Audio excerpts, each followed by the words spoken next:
Hi everyone, welcome back. This is Kavya Agarwal. आ जाओ करते हैं इंडियन इकोनॉमिक डेवलपमेंट के एमसीक्यूज को क्लोज। और हम लोग करने वाले हैं 2024-25 बोर्ड्स के जितने भी आईईडी के क्वेश्चंस हैं वो सब। ठीक है, तो स्टार्ट करेंगे हमारे फर्स्ट क्वेश्चन के साथ, जो कि आपको दिया है। Dash sector was the primary focus of the great leap forward in China. China में जीएलएफ कैंपेन आया था। उसका मेन फोकस ये था कि हमें इंडस्ट्रियलाइजेशन को प्रमोट करना है। सो industrial sector was the main focus. ठीक है, इसके बाद सेकंड इमेज बेस्ड क्वेश्चन है। इमेज में अगर आप देखो तो फैक्ट्रीज हैं, फैक्ट्रीज से धुआं निकल रहा है, यानी कि पॉल्यूशन शो हो रहा है। दिया हुआ identify and select the recent phenomena in which demand for resources surpasses the supply. मतलब कौन सा फिनोमिना है जिसमें डिमांड जो है रिसोर्सेज की वो ज्यादा है, सप्लाई कम है। आंसर बनेगा एनवायरमेंटल क्राइसिस। एनवायरमेंटल क्राइसिस की सिचुएशन है। ठीक है, देन नेक्स्ट चलते हैं। नेक्स्ट क्वेश्चन आपके पास है। अगला क्वेश्चन आता है, स्टेटमेंट क्वेश्चन है। हायर्ड वर्कर्स में बी रेगुलर सैलरीड वर्कर्स और कैजुअल वर्कर्स। यस, हायर्ड की दो कैटेगरी होती है, एक तो रेगुलर, दूसरा कैजुअल। दूसरा है regular salaried employment is a major source of employment in rural areas. Rural areas में मेजर सोर्स ऑफ एम्प्लॉयमेंट क्या रेगुलर सैलरीड होता है? नहीं, रूरल एरियाज में मेजर सोर्स होता है सेल्फ एम्प्लॉयमेंट। ठीक है, क्योंकि मेजोरिटी लोगों के पास अपनी खुद की लैंड्स होती है जिसमें वो फार्मिंग करते हैं। ओके, देन आपको बताना है choose the correct pair of statements. दिया हुआ है subsidies, maximum quantity of goods that can be imported. नहीं, सब्सिडीज तो ये नहीं होता। Land ceiling is an element of IPR. No. Small scale industry, land to the tiller. No. Modernisation, change in social outlook. Yes, modernisation का मतलब है social outlook में change लेके आना है, तो ऑप्शन फोर्थ। ठीक है, उसके बाद है it is short term unemployment occurring as people transit between jobs. जब लोग एक जॉब छोड़ के दूसरी जॉब पे शिफ्ट होते हैं, तो ये जो बीच का टाइम पीरियड रहा, इसमें जो अनएम्प्लॉयमेंट होती है इसे हम बोलते हैं फ्रिक्शनल अनएम्प्लॉयमेंट। ठीक है, फ्रिक्शनल अनएम्प्लॉयमेंट जब people transit between jobs. Okay,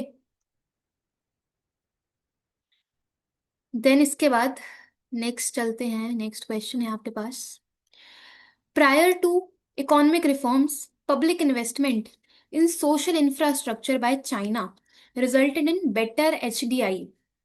economic reform से पहले चाइना ने पब्लिक इन्वेस्टमेंट इंक्रीज करी थी, जिससे एचडीआई इंडिकेटर बेटर हुए थे। Yes, China is ahead of India and Pakistan on many HDI. बिल्कुल सही है, चाइना आगे है इंडिया और पाकिस्तान से। But reason is not the correct explanation, तो इसलिए हम लोग ऑप्शन बी को टिक करेंगे। ठीक है, दोनों स्टेटमेंट गिवन है बस आपको। इसके बाद आपको गिवन है इमेज, जिसमें अगर आप चेक करो तो इमेज में ये एक गाड़ी है एक्सपोर्ट्स, ये एक गाड़ी है इंपोर्ट्स। ठीक है, और ऊपर देखो एक ये बना हुआ है जिसमें इंपोर्ट्स को खींचा जा रहा है, एक तरह से इंपोर्ट्स को कम करने के बारे में सोचा जा रहा है। ठीक है, सो आपको बताना है कि गिवन भी है identify the trade practice that has successfully replaced foreign goods with domestic production. Foreign goods को रिप्लेस किया है डोमेस्टिक प्रोडक्शन से, इज इम्पोर्ट सब्सटीट्यूशन। ठीक है, इम्पोर्ट सब्सटीट्यूशन। ओके जी, फिर चलते हैं आगे। आगे क्यों नहीं हो रहा, चलो हो गया।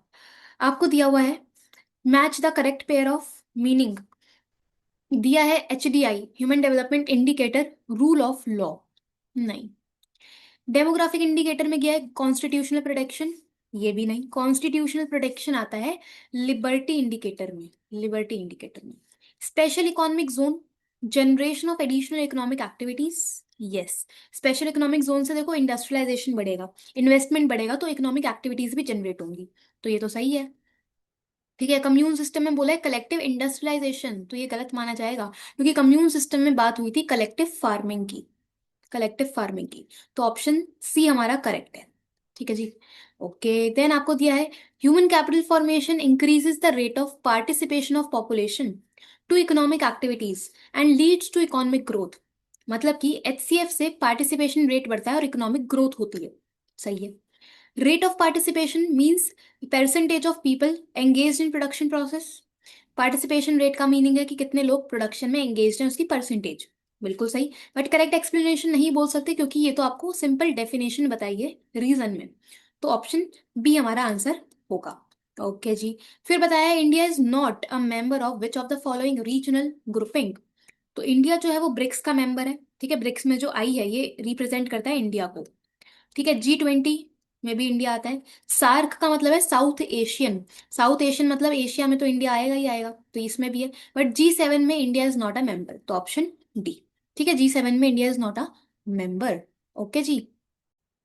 इसके बाद देखो नेक्स्ट सवाल है, dash of agriculture refers to production of crops for sale in the open market rather than for self consumption purpose।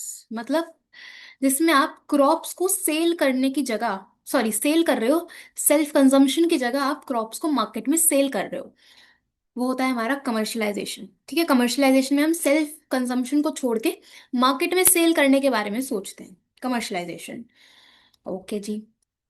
दिया हुआ है इन 1978, 1978 में commune lands were divided into small plots to individual households for cultivation.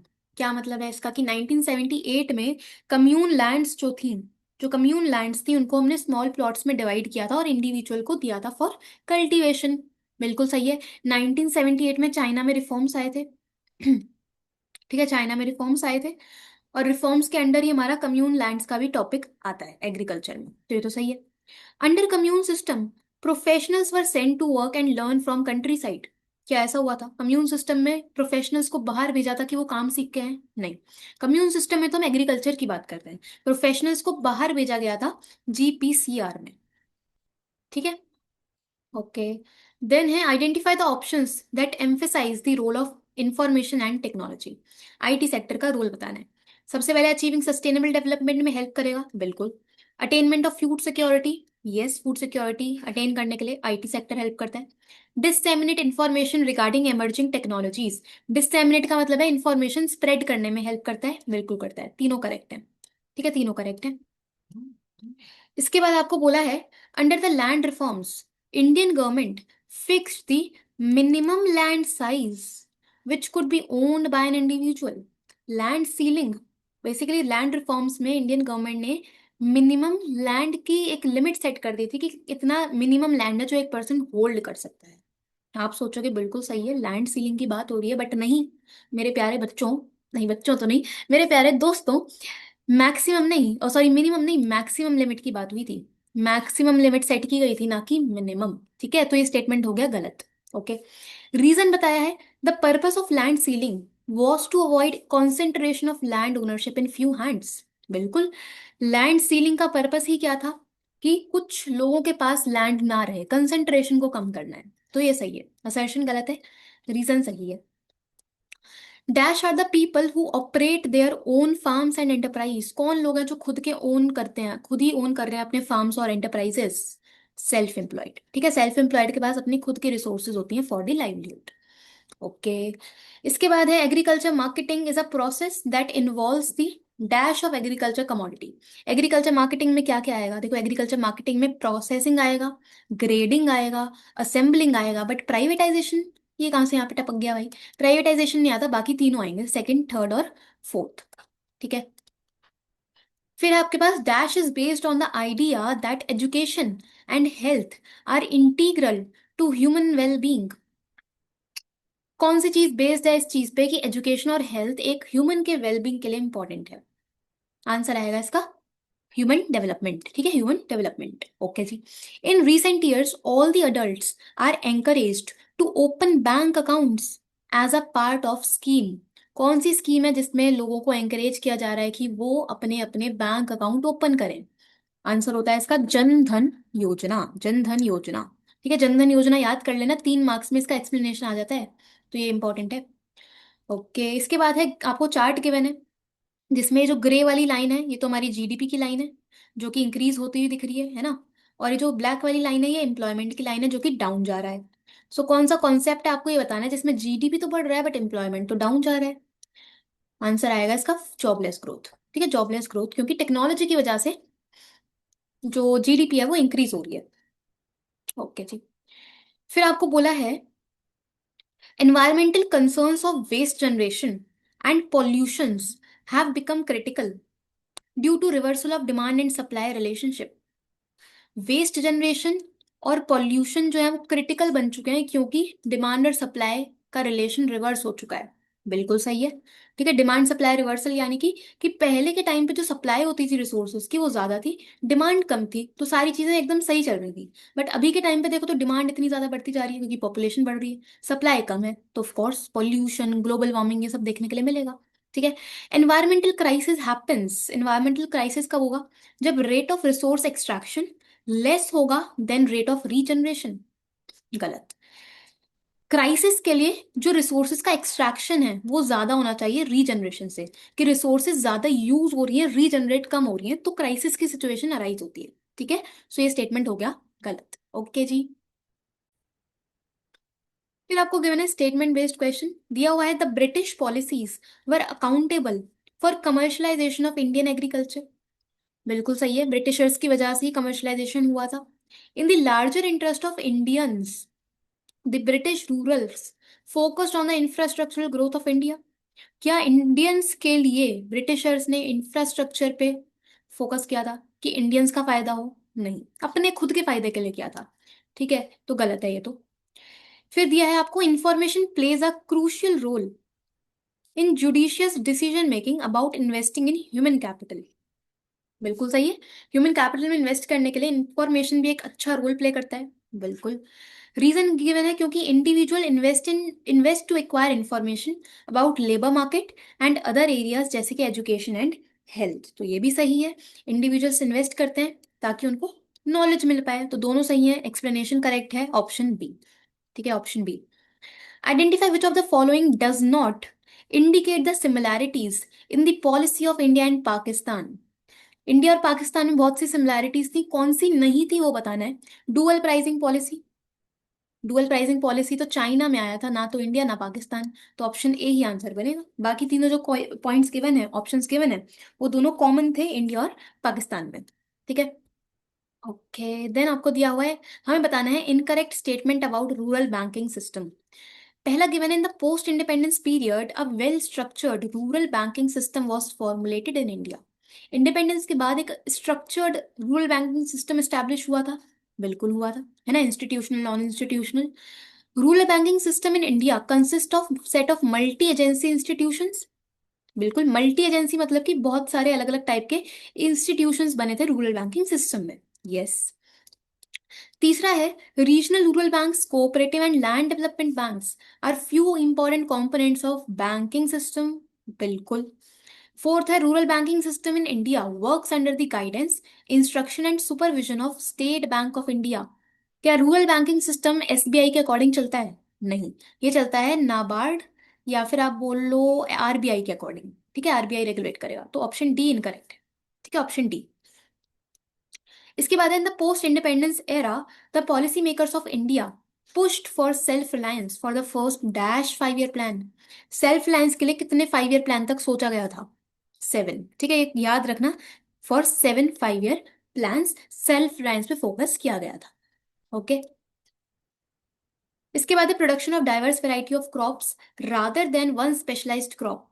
एक crop को छोड़ के आप multiple variety of crops पे फोकस कर रहे हो, उसको हम बोलेंगे diversification of crops, diversification of crops. Okay, done. Then आपके पास नेक्स्ट क्वेश्चन है, इनकरेक्ट स्टेटमेंट बताना है अबाउट एनवायरनमेंट के फंक्शन। सो एनवायरनमेंट रिसोर्सेज प्रोवाइड करता है, वेस्ट एब्जॉर्व करता है, लाइफ को सस्टेन करता है, but deteriorates quality of life नहीं। Option D. ठीक है, ऑप्शन डी। देन आपको दिया है the Food Corporation of India यानी कि FCI maintains buffer stock of wheat and rice as a measure to improve market mechanism. क्या बफर स्टॉक एफसीआई मेंटेन करता है? बिल्कुल। ठीक है, एफसीआई मेंटेन करता है बफर स्टॉक। दूसरा है minimum support price is imposed by the government to safeguard the interest of farmers. MSP government impose करते हैं ताकि वो फार्मर्स को प्रोटेक्ट कर पाए। बिल्कुल सही है, एक मिनिमम प्राइस सेट किया जाता है, दोनों सही। ओके, देन आपको दिया है suppose an economy is experiencing a situation of rise in real GDP without any corresponding rise in employment opportunity। Real GDP बढ़ रहा है बट एम्प्लॉयमेंट उतनी नहीं बढ़ पा रही, इस सिचुएशन को हम बोलेंगे जॉबलेस ग्रोथ। ठीक है, जॉबलेस ग्रोथ।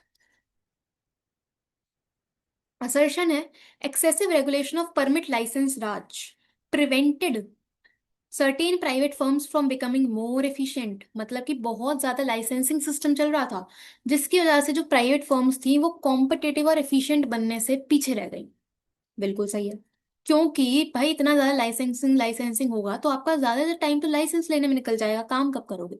रीजन लिखा है private sector wasted a significant time in obtaining licence rather than enhancing the product quality.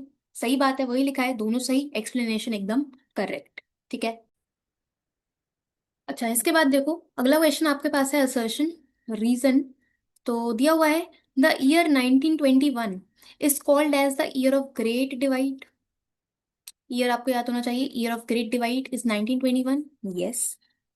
Reason है after the 1921 India experience the sharp rise in its population growth rate.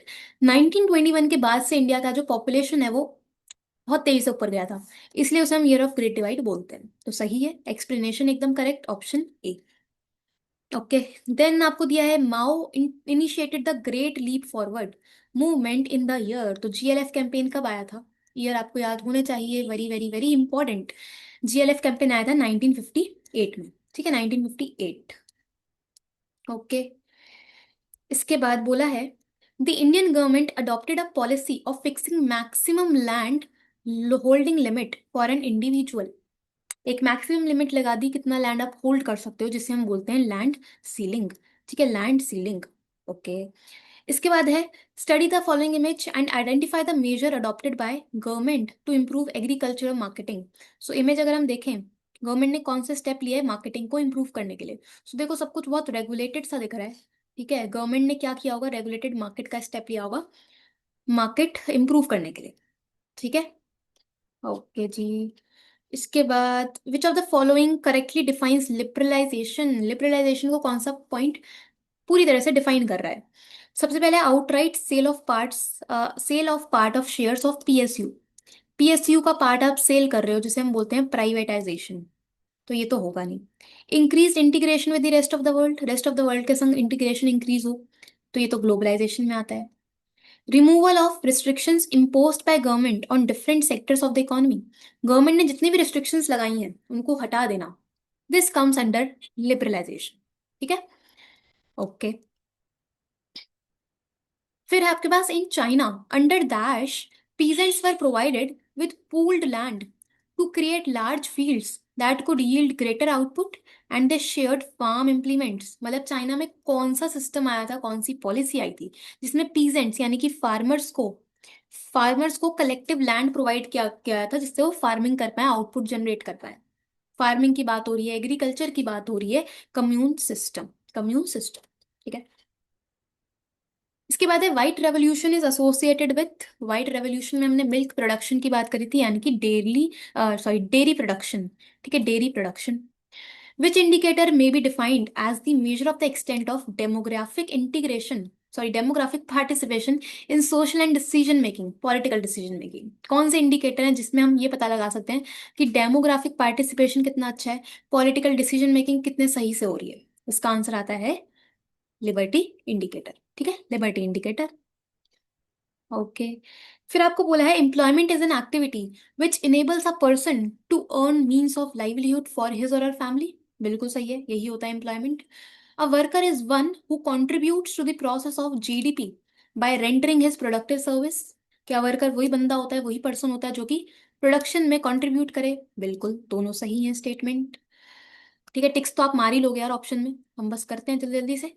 फिर आपके पास which of the following country या countries followed the 5 year planning structure of economic development. कौन से देशों में 5 year plans का सिस्टम चला था? इंडिया में है बिल्कुल, पाकिस्तान में है बिल्कुल, चाइना में है बिल्कुल, यूएसए में नहीं है। तो फर्स्ट, सेकंड एंड थर्ड। ठीक है। ईयर्स भी देख लेते हैं। 5 ईयर प्लान्स जो हैं इंडिया में आए थे 1951 में। ठीक है। फिर 5 साल बाद पाकिस्तान में आए 1956 में, और इनके बीच में चाइना में आए 1953 में। ठीक है, ये डन। ओके। चलो लास्ट देखते हैं कुछ क्वेश्चंस और। Identify which of the following is not a feature of physical capital. Physical capital कौन से कैपिटल होता है जिसमें हम लोग इन्वेस्ट कर रहे होते हैं फिजिकल एसेट्स में, जैसे कि कोई टूल है, कोई मशीनरी है, कोई फैक्ट्री है। सो उसमें अगर आप इन्वेस्ट कर रहे हो तो उसे हम बोलते हैं फिजिकल कैपिटल। ठीक है। सो जो फिजिकल कैपिटल होता है वो टेंजिबल होता है क्या? टेंजिबिलिटी, यस, आप देख सकते हो। ट्रेडेबिलिटी, मतलब आप ट्रेड कर सकते हो, इजीली बाय एंड सेल कर सकते हो फिजिकल एसेट्स का, बिल्कुल। इमोबिलिटी, इमोबिलिटी का मतलब कि बहुत इजीली आप मूव नहीं करा सकते, गलत। जो फिजिकल कैपिटल होता है वो मोबाइल होता है, मोबिलिटी उसमें होती है, ठीक है, मोबिलिटी होती है। ओके, सो ऑप्शन थर्ड हमारा गलत है, ऑप्शन थर्ड हमारा गलत है। और जो आपको इसमें ऑप्शंस गिवन है ना, वो थोड़े से गलत दिए हैं, कोई नहीं। इसके आंसर में अब आपको पता है थर्ड ऑप्शन यहाँ पे इनकरेक्ट है, तो जिसमें भी थर्ड आ रहा है, देखो यहाँ पे थर्ड है, यहाँ पे थर्ड है, यहाँ पे थर्ड है, तो अगर आप बी, डी या सी में से आंसर करते हो तो आपका आंसर सही माना जाएगा, ठीक है। ओके, चलो। नेक्स्ट है prime beneficiary of the minimum support price fixed by the government. जो एमएसपी गवर्नमेंट फिक्स करती है उसका मेन बेनिफिशियरी कौन होता है? फार्मर, ठीक है, मेन बेनिफिट फार्मर को मिलता है, सिंपल जी। इसके बाद है identify the incorrect feature associated with the formal sector of employment. Formal sector में देखो सोशल सिक्योरिटी बेनिफिट्स भी होते हैं, फिक्स्ड वर्किंग आवर्स भी होते हैं, जॉब सिक्योरिटी भी होती है, लेकिन इरेगुलर पेमेंट्स नहीं होती, रेगुलर होती है, तो option C, option C is incorrect. फिर आपको दिया है in order to address the problem of water and air pollution in India the government had established CPCB. Pollution control करने के लिए गवर्नमेंट ने central pollution control board setup किया था, बिल्कुल किया था। किस ईयर में किया था? 1974 में, ठीक है, 1974 में। Deforestation leads to a permanent destruction of indigenous forest. Deforestation से फॉरेस्ट परमानेंटली खत्म हो रहे हैं, बिल्कुल हो रहे हैं, दोनों करेक्ट, ठीक है, दोनों करेक्ट। ओके, दिया हुआ है modernisation is an important economic planning objective, जो फोकस करता है किस पे? एक तो इनोवेटिव टेक्नोलॉजी को अडॉप्ट करने पे, दूसरा पॉजिटिव चेंज लेके आना है सोशल आउटलुक में, बस यही दोनों है, ठीक है, दो दो, एक टेक्नोलॉजी, दूसरा सोशल आउटलुक।